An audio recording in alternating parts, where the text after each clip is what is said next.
Welcome to this week's Tech Insights webinar series. Today we're talking about zero trust versus ransomware.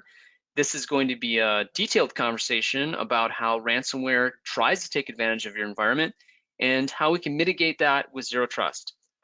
We have some great guests today. My name is Nathan Loznoski. I'm Concurrency's Chief Technology Officer, and we have some returning guests in Chris Blackburn. Chris Blackburn is a Managing Architect with Concurrency. Welcome, Chris. Good morning. And we also have Laura Spence. Laura Spence is a technical architect. She hails out of Wisconsin. Welcome, Laura. Hey, good morning. Awesome. So we are going to dig in. So what are we covering today? We're going to first recap zero trust concepts. We want to make sure everyone has a good understanding of what we mean when we talk about zero trust. And then we're going to talk about top threats versus the zero trust concept. And we're going to use an example of a ransomware penetration as a way of telling that story and diving into the details of the individual steps that companies can use to be able to mitigate that penetration. We're also going to have two upcoming events that we want you to be aware of. On May 6th, we're talking about employee engagement and Microsoft Viva Insights. Microsoft Viva was the top attended webinar we've done in the last year. So much excitement surrounding Viva. Make sure you do not miss the May 6th event. And then also May 20th, we have a conversation about improving forecast accuracy with AI and machine learning. So much value that's coming from that kind of engagement in manufacturing and logistics organizations. So don't miss that one either. All right, let's get talking about zero trust. Zero trust is made up of three primary concepts. The first concept is about never trusting. It's about always verifying. It's the opposite of the way most of our environments are built today. Most of our environments are built as always trusting. Once I'm in my corporate network, I trust that you're an okay person in my corporate network. Your computer's okay, your person's okay, your access is okay, and we let them roam around to whatever extent we want them to roam around.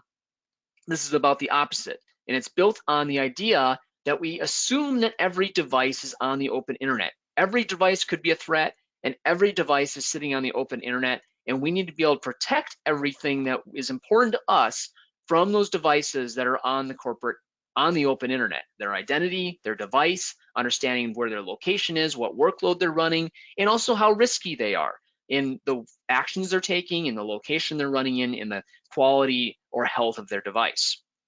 The third concept is that identity itself is the control plane.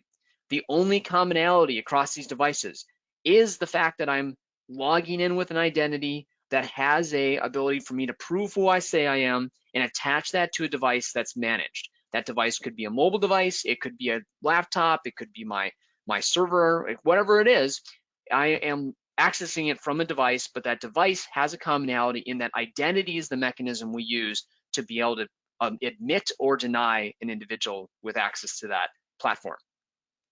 So when we think about zero trust, I want Laura to even kind of double click on this for a second and give us a second understanding of what does this mean from a capability standpoint and make it real. Like what does this mean from a mitigation standpoint?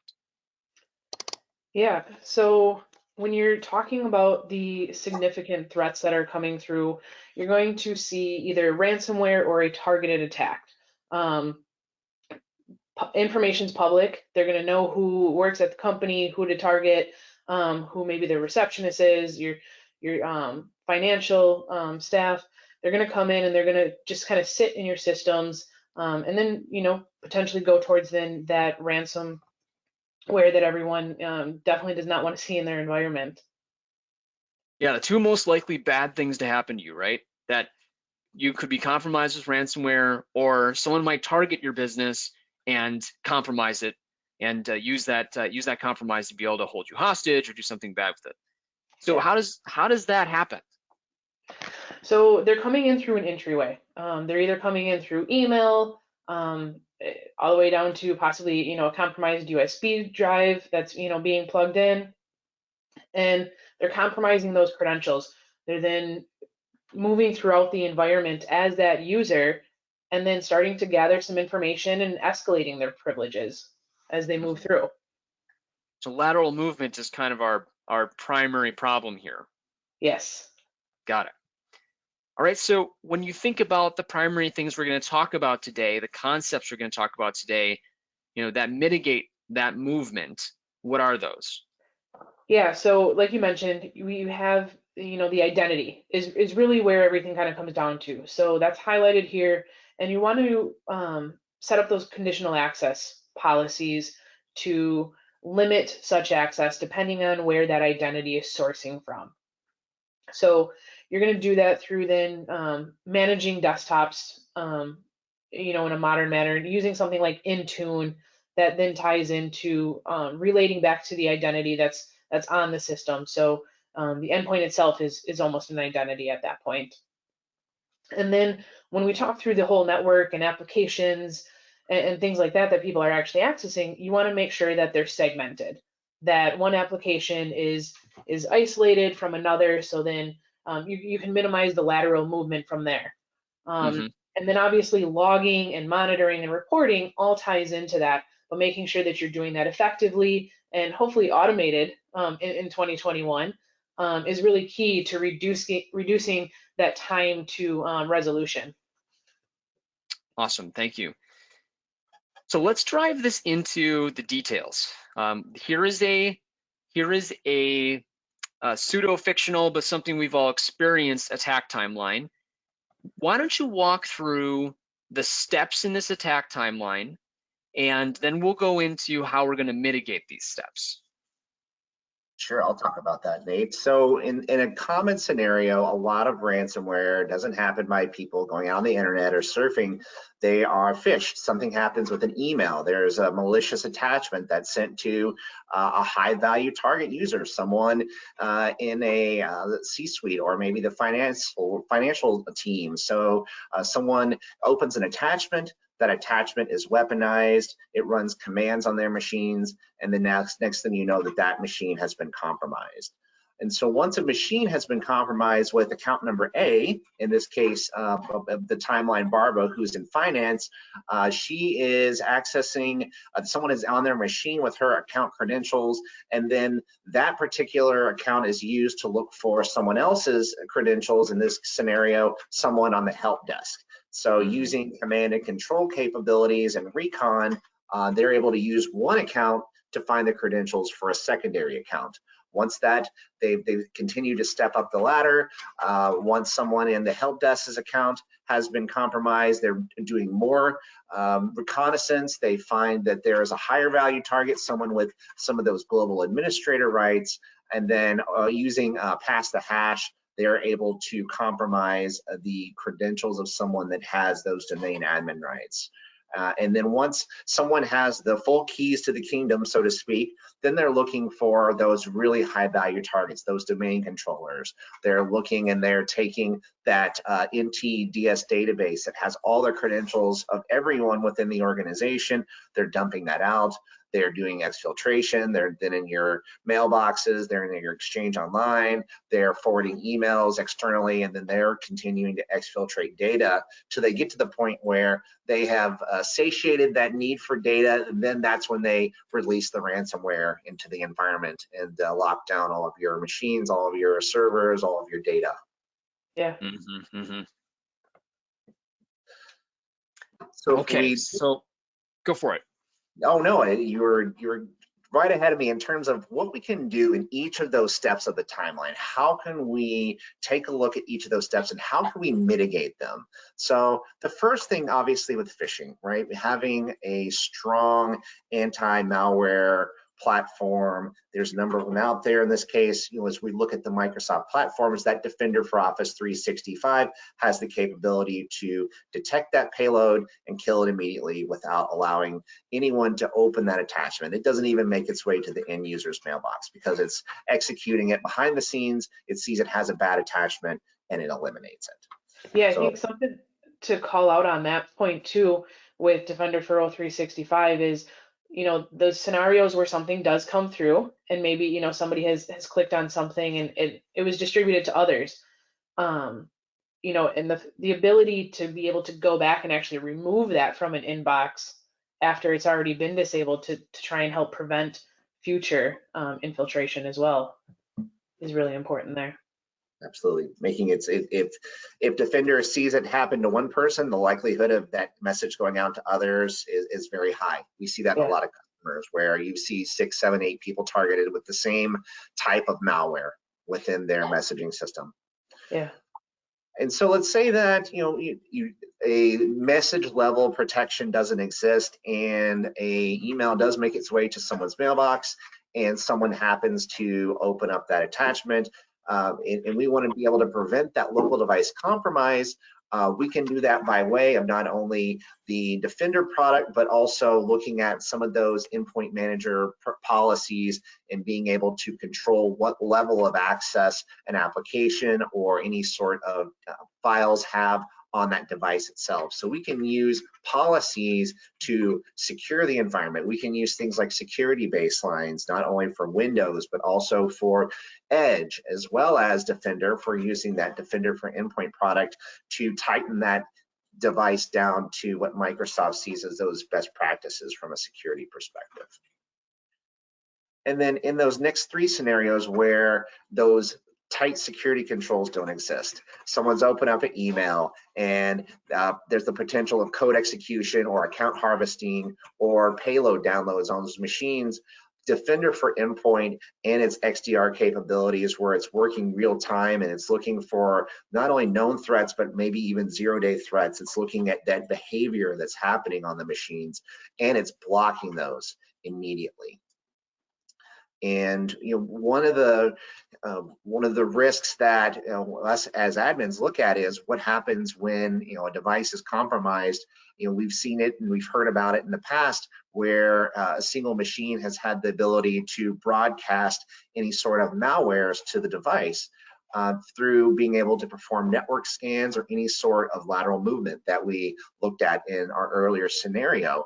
That's where that zero trust story really comes into play, and we start looking at the capabilities of Azure AD Join, where that device still is able to interact with our corporate network. It's still able to interact with our Microsoft 365 environment, but because it's not joined to an actual network, it reduces and almost eliminates that ability to perform lateral movement. And through that maturity of going to the cloud and through zero trust, where applications and data live in the cloud, and we eliminate that need for VPN, that even further reduces that risk of any sort of lateral movement. Like you said, I think that really touches on that zero trust story, and like what we've talked about in previous webinars, reducing the risk of your network footprint and eliminating those risk points. And as we take those steps in maturity to zero trust and going to the cloud, looking at our identity as a control plane, looking at our devices as a control plane are good first steps. Once we have achieved that level of maturity, then we start looking at our applications and our data, where we've been able to protect our Office 365 accounts. We're able to protect our files. We're able to protect our workstations to prevent compromise of those accounts, prevent compromise of our data, prevent compromise of our workstations. That's where working in conjunction with not only Azure Active Directory and conditional access to block it on the front end happens, but using things like Endpoint Manager and security policies, using Defender for Endpoint, all in conjunction work together to provide that protection to your organization's most critical assets, besides your people, of course, is your data. That's where we really want to protect that access to applications and data, and how that level of protection will prevent that. And as we continue, we looked at that timeline as a user's account was compromised through email, they got into their machine, now they were accessing high-value targets such as servers through compromised credentials. We start to think about how we want to protect not only our infrastructure assets, but also our high target administrative accounts. And so looking at things like governance of not only our admins and our servers, we want to be able to use things such as Defender. We want to use Azure Active Directory and our identities with PIM to protect and force a second level of authentication for access to any of those credentials. But using things like Defender for Endpoint, we can use the Azure Defender as well as Sentinel to detect that traffic outside of that Microsoft 365 environment, we can watch activity that occurs on the network as well as in our data center and our infrastructure to protect those assets as well. And by looking at things like the micro-segmentation in the data center, making sure we have our logical network segments in place, we take our core business applications, segment them away from our data, enact firewalls, make sure that our admins that access any of those high-value targets, domain controllers, have to go through those processes of that PIM and activate those credentials. Those will protect the identities of our admins as well as any sort of access to those resources as well. So there's a lot of action that we can take, and a lot of the Microsoft tools in place that we'll be talking about here will allow us to provide some of that protection. If you want to go to the next slide, Nate. Awesome. So one of the first ones we'll talk about is Microsoft Defender. Everyone's heard about Defender. It's gone through different iterations over the last couple of years. As it pertains to its current state, there are 4 different components of that. There's the endpoint protection that provides the capabilities and that extended detection and response on your endpoints. The Office 365 is some of that message protection that we talked about, as well as being able to provide email protection as well as protection for your SharePoint environments, Teams, etc. We look at Defender for Identity that provides that risk-based assessment, as well as provides that privileged identity management for administrative staff, as well as Cloud App Security that provides that data and application layer protection as well. All of this lives by way of that extended detection and response. It's AI, it's working behind the scenes, it's looking at your behavior now and in the future, able to see whether or not that behavior is legitimate and provides those safeguards if it is not. And so if we look back and we think back to that timeline a few minutes ago, let's say I'm a SecOps admin, and as I log in, I'm doing my day-to-day work. I see that there's a security incidents that have been generated by this type of activity. These levels of protection should mitigate a lot of those risks. However, should one arise, as a SecOps admin, I can log in and take a look at an incident.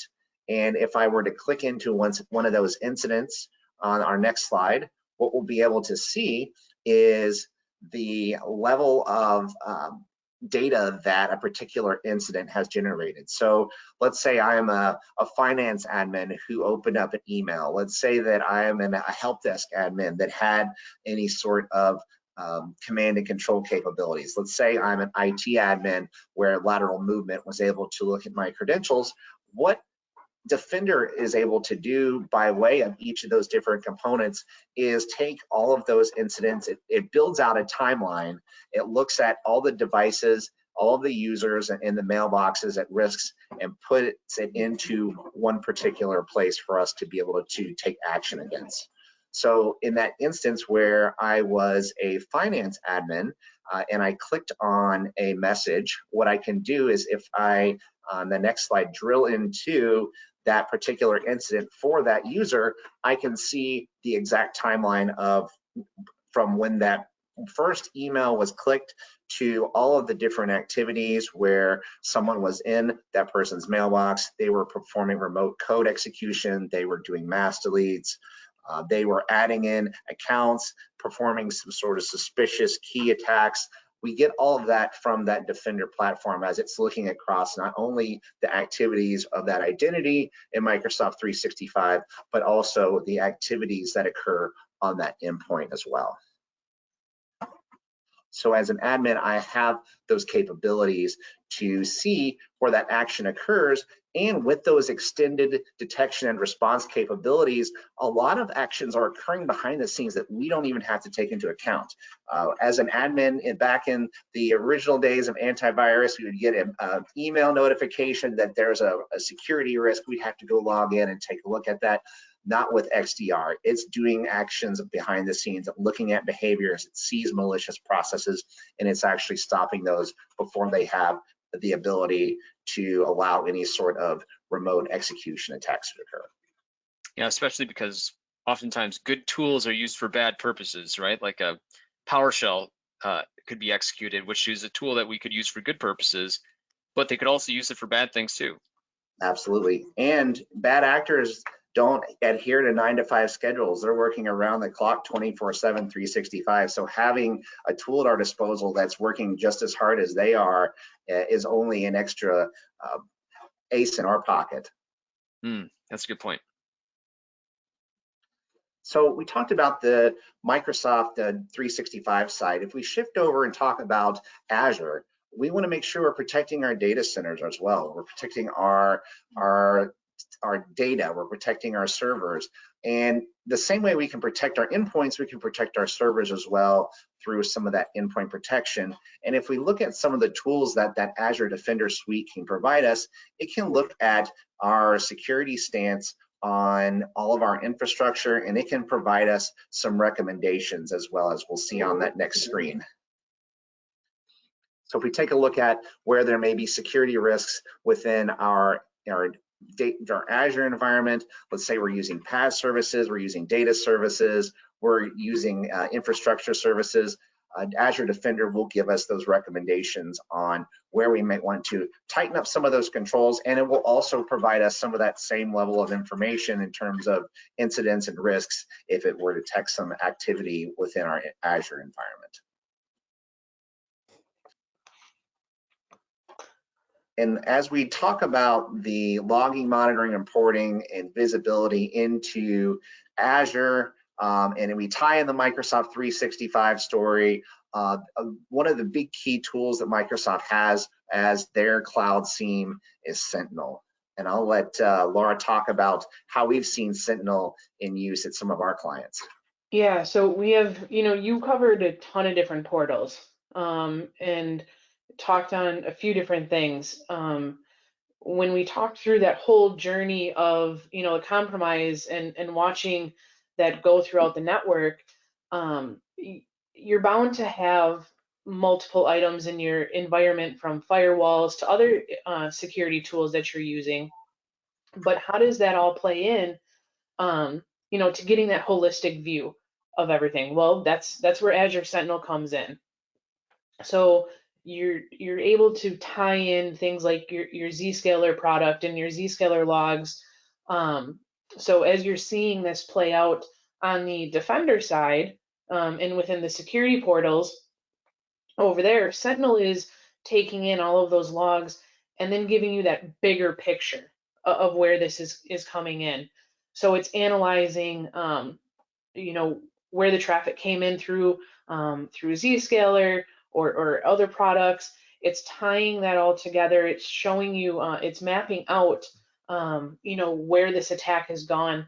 So to give you that visual, just as what you saw similar on that user page, this is showing you that whole threat.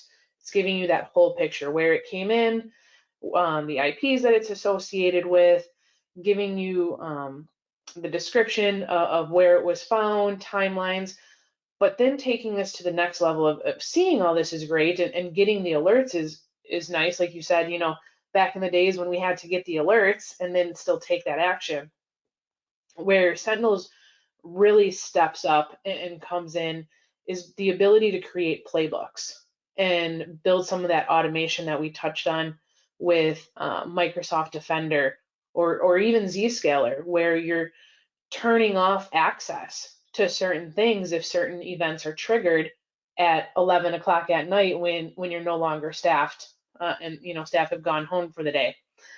So you're really able to then put that automation piece behind this, not just on the reporting, but on the execution front and remediation front. I like in this graphic how you can see the movement between the end user computing device and the movement into a file server, really showing how the progression is happening of the ransomware within the environment and our opportunity to be able to apply protections as we go. Yeah, logs are great, but filtering through them isn't the best, the most fun that we have in our jobs. So having the visual and be able to see, like you said, okay, it's coming in here, at Jonathan, and then it's going from his endpoint, and then it's moving to that server, and really walking you through the logs versus having to visually dive in and look at the timestamps and things like that. Absolutely. So it's cutting down on a lot of time there as well. All right. Well, thank you so much, Laura and Chris. That was a very, very fast and very effective walkthrough of the relationship between ransomware and zero trust. I really thought that the breakdown of the ransomware entering into the environment, moving from a individual person's workstation or even their account into their workstation, and then moving into the environment, and how you can mitigate those steps by putting these different blockers in place that are essentially these protections that taking from it taking the step in the environment was really effective. So thank you for walking through that. We would love to take this even further into detail with your organization. I would ask that everyone who has attended this webinar today would meet with us one-on-one. This is a great opportunity for us to walk through the same content, potentially even take more time walking through that content in detail with your team to first understand how you are running your security organization today, how you're leveraging tools to be able to mitigate some of these steps, and find opportunities to be able to architecturally bake out some of the ways that ransomware moves within the environment. One example of that being able to get our devices off the network. One of the big steps that you saw there was, all right, my device is compromised. If my device isn't on the network, how is it supposed to scan the network for the ransomware to move? We're starting to architecturally bake out some of the ways that ransomware moves. Let's start talking about those concepts. Let's talk about how we can make them real within your organization. Now is the time to be having this conversation and to really educating your team about how zero trust and zero trust concepts can improve the way you mitigate security threats. So let's have that conversation. Let's dig into it in detail. Also, don't miss our upcoming events. The next two are going to be great. May 6th, the conversation about Viva, and May 20th, the conversation about AI and machine learning are going to be equally capable and interesting as you saw today. And then, of course, visit our concurrency.com for more blogs and videos of past webinars. We had 2 other recordings we've done on various concepts of zero trust. So if you found this interesting, make sure you go check out those recordings on other concepts of zero trust as well. Don't miss this upcoming conversations. And again, thank you to Chris and to Laura for your knowledge today in breaking down these steps. Absolutely. Thanks for having us.